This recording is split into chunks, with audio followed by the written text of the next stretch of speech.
இன்று செவ்வாய்க்கிழமை, செவ்வேலனை வழிபட வேண்டிய உன்னதமான நாள். முருகப்பெருமானுக்கு பலவிதமான அபிஷேகங்கள், அலங்காரங்கள் செய்வது வழக்கம். ஆனால் எத்தனையோ விலையுயர்ந்த பொருட்களை விட முருகனுக்கு மிகவும் பிடித்த ஒரு விஷயம் இருக்கிறது. அது என்னவென்று உங்களுக்கு தெரியுமா? அதை மட்டும் நீங்கள் இன்று செய்தால் உங்கள் வாழ்வின் தீராத குறைகளும் தீரும். முருகன் என்றாலே அழகு. அந்த அழகன் எதற்கு அடிபணிவார் தெரியுமா? உண்மையான அன்பு மற்றும் நம்பிக்கை என்ற இரண்டு விஷயங்களுக்கு மட்டும்தான். நீங்கள் மலர்களையோ நெய் தீபத்தையோ கொடுக்காவிட்டாலும் பரவாயில்லை.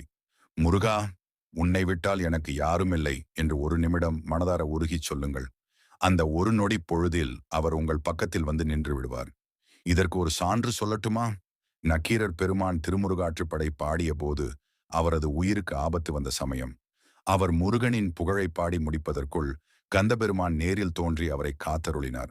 அதே போலத்தான் நீங்கள் இன்று மார்ச் 24 செவ்வாய்க்கிழமை அன்று முருகனை நினைத்து ஓம் சரவணபவ் எனும் மந்திரத்தை 108 முறை அல்லது உங்களால் முடிந்த அளவு சொல்லுங்கள். இந்த நாள் உங்களுக்கு வெற்றிகரமான நாளாக அமையட்டும்.